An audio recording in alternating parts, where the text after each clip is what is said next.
like Victoria said, I have many hats, and one of them is I try to help the environment, and so I've been here a couple times, and I've done some what I like to call eco-comedy, and it hasn't gone that well. So I thought I try a different comedy night. And I was at a pub a couple of weeks ago. Well, no, a couple of days ago actually, and I tried doing an act that wasn't eco, and I didn't know what to do. And I'd seen a comedian, John Panay or Panette or something online, and he was recommended by a friend, and I was like, oh, checking him out. And he did his whole act about being fat. Like he's basically his whole career has been like, look how fat I am. I like to eat. Isn't that funny? And I thought, well, I want to do something like that because he's only got like one idea. And so, what's my idea? I'm not quite fat enough yet to do the whole thing. So a couple days ago, I did a whole act about being bald, and that didn't go very well either. And somebody came up to me afterwards, a nice Asian gentleman, and said, listen, man, I can see that you're very depressed, and I want you to know it's okay. I'm like, well, it was just comedy and stuff. He's like, no, listen.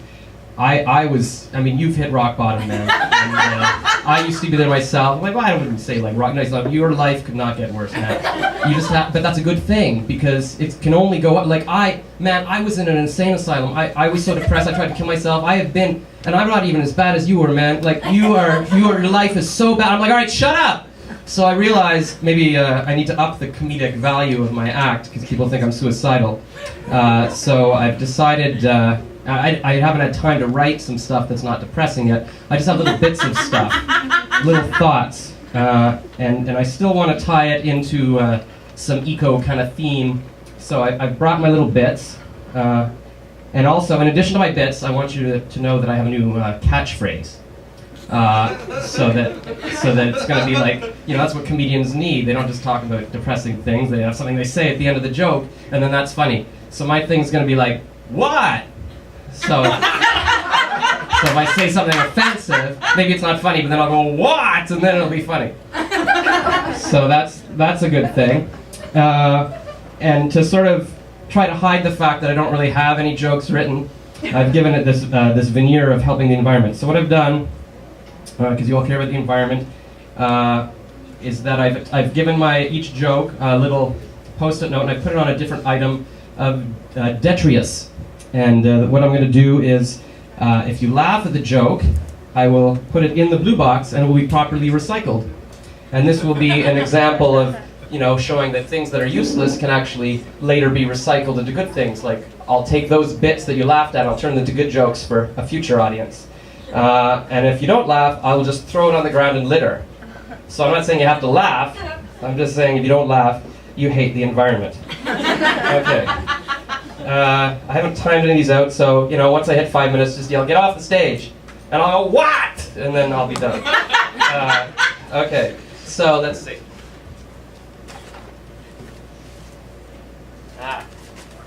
This is an example of something you can recycle. It's a piece of newspaper, and on it says "Instant Bingo." This is a good thought I had about Instant Bingo. Instant Bingo.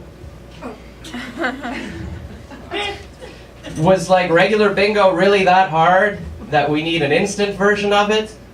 Like in bingo, and even regular bingo, you just like B11, B11, ooh, how do I? They tell you what letter it's under. You don't even have to think that hard. But we needed like instant bingo. You need to do it, you're scratching. That's not even a game. A game is like chess, where you're like, rook 2 to rook 3, something might happen. Like this isn't, I don't think you can call, okay, the definition of a game is if you play it and it has some kind of effect on the game. Like if the game outcome would be exactly the same whether you were involved or not, that's not a game. That's a scratch and win game. This would maybe be a good name for a game for a baby or something. A baby would go ahead. But even a baby would be like, no, like give that to a fetus. And then if you gave it to a fetus, the fetus would be like, "What? Get your hand out of my mom's vagina and take your retarded scratch and win game. I'm trying to develop my brain. You're gonna stunt my growth." What? All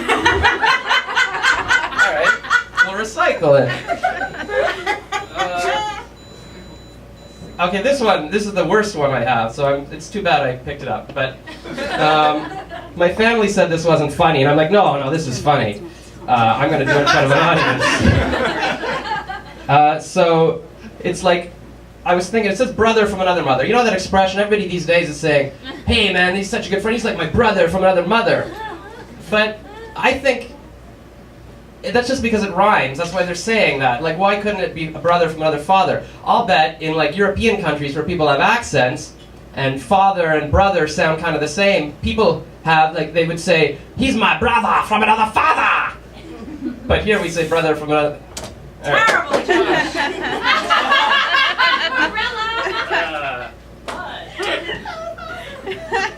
Okay. Don't hold back. That wasn't offensive enough to say what. That was just a bad joke. So it is good. Okay, this one just says things that scare me.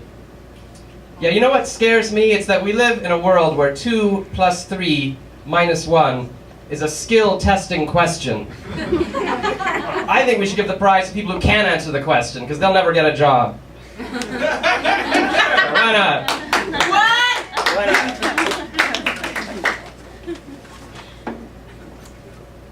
Oh yeah, okay. I was trying to understand smoking. I don't understand. Like, how can people keep doing it if they're poisoning themselves and stuff? And because I've never smoked, I can't understand it. And a friend of mine who's like a chain smoker, he's like, okay, listen, man. Here's an analogy. Maybe you'll understand. Imagine somebody told you that masturbating would like cause cancer. Ew. And I was like, oh, you know what? He's right. I'd be like, fuck it. We're all gonna die sometime. What? The what is like gold. I'm gonna recycle that. Oh, but this is a lesson for all of you. You can't recycle a metal cap. That has to go in the garbage. So see, we've all learned something today. Ways to torture a loving couple so they tell you the secret information. Okay, this is just a thought I had, and maybe you can use this if you ever have to torture a loving couple to get them to tell you the secret information.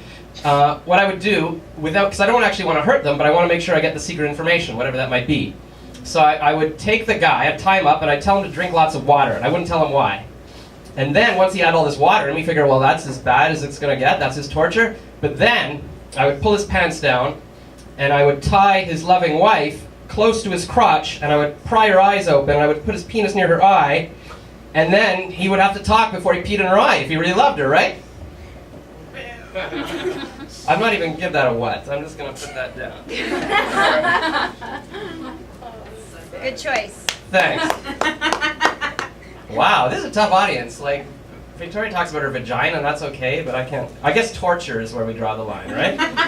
So this might be more up here. Cider names. Here's a tip: if you're going to name an alcoholic cider, you got to call it something manly, like Strongbow, because that's a cider, right? Or what's the other one?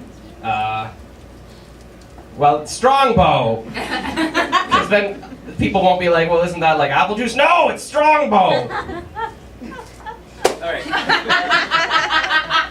Unnecessary shaved heads. Brad Pitt pisses me off because sometimes he shaves his head, right? In like Oscars 11 or whatever, and it's like, fuck you, because he doesn't have to shave. I have to. Like, you know, that's like if you can walk, but you like riding around a wheelchair just for fun. Like that's like mocking people who are in the wheelchair. Like, oh, I can just get out at any time. I think if you can grow long, beautiful hair, you have to do it.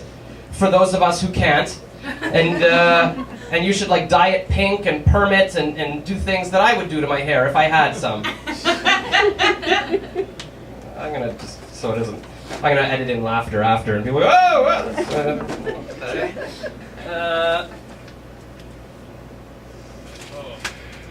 Murder law. Is this? Have I hit 5? Like, have I hit? Yeah. All right. Next laugh I get, I'll stop. It's gonna be the big one. This one, that's about murder. We've already learned you don't like that. I was gonna do the terrorists that come onto the bus and they force me to have sex with someone and I have to choose who to have sex with, and it's like, do I choose the unattractive woman or the attractive guy? But like, this is all, yeah, chloroform. Like, if it really works in movies, you can just come up to people and put like a handkerchief over their face and then take them into your van. Like, does that really work? Because like, if it did, I'd be wearing like chloroform clothing. Just, hey, give me a hug. What? You know, maybe I'll end on that. Thank you.